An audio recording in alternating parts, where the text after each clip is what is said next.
Folks, I have this breaking news in from the Fox News field producer in D.C., Jake Gibson. He has some pretty significant sources. The FBI and senior law enforcement officials are telling Jake that with these 650,000 emails, that they go back, quote, years. So they are not going to actually go through them one by one. In essence, though, what they're doing is they're developing a system to, quote, exploit them. This is probably a technical term that means that they can put in keywords, things like state.gov or Hillary or HRC, and then they can sift quickly through 650,000 emails for these keywords. But again, they are reiterating and reinforcing that they are not going to go through each and every one of them.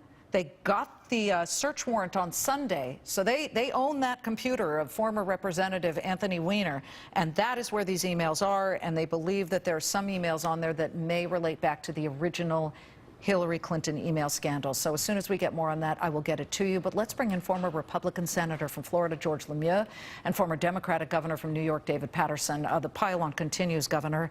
This is just awful for Hillary Clinton, or is it? Is it worse for Huma Abedin? Can Hillary's camp try and divert and spin it away from her? Well, I have some bad news for you, Liz. I think the Cubs are going to win the last 2 games of the World Series. You know what? Get off the set.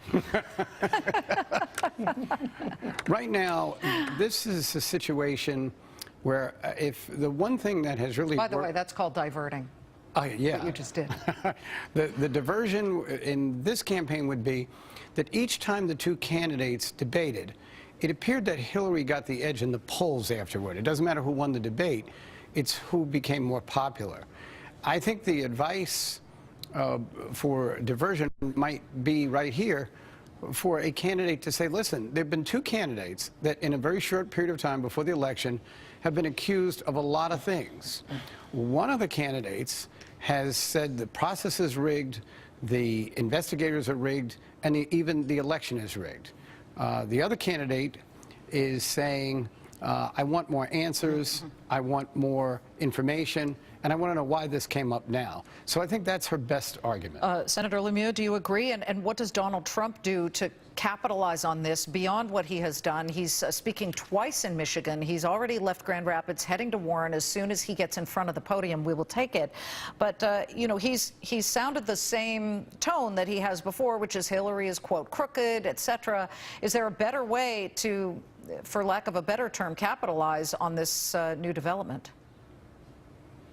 Well, Liz, really what Donald Trump does now is not as important as what's going to happen with Hillary Clinton in these emails. What you just mentioned is the Justice Department will use some data analytics to review these 650,000 emails. And if we find out that there was one classified or top secret information in those emails, like there was with the 113 emails that were previously produced, that could mean that she's committed a crime, that she raises herself to that grossly negligent standard that she didn't quite get to last time, although Comey said she was extremely careless. Or 2, there were emails that she did not produce to the government, and she obstructed justice.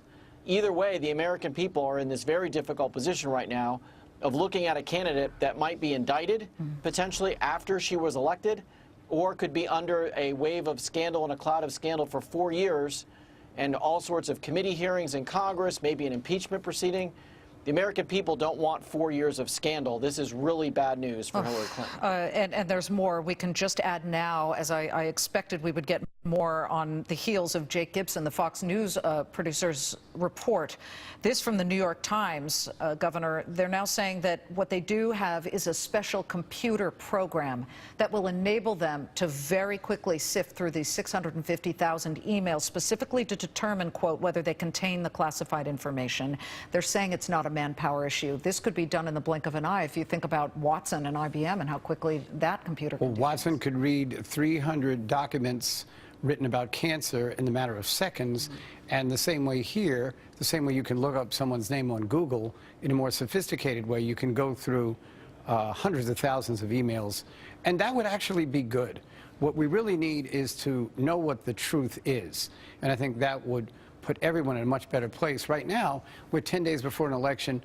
and nobody really knows anything about what's going on here, and that makes it difficult for everyone. Well, you talk about October surprises. We're one day away from November, Senator, so maybe the November surprise for Donald Trump is such that he's been handed, and this may sound crass, but it may be a gift because it diverts people's attention from some of the issues that he certainly has had.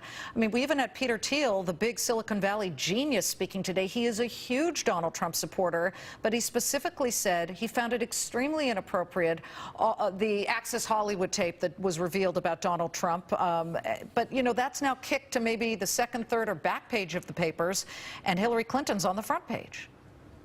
Absolutely, and Donald Trump has had a really bad string of weeks during his campaign with the Access Hollywood tape and other self-inflicted wounds, but that is on the third page now and not on the front page. What's going to be on the front page is whether or not these emails have classified information, whether or not they were not produced to the government, what's in those emails, and are we going to have some kind of pronouncement from the government that she's committed a crime? That's what everyone is going to be hanging on until Election Day.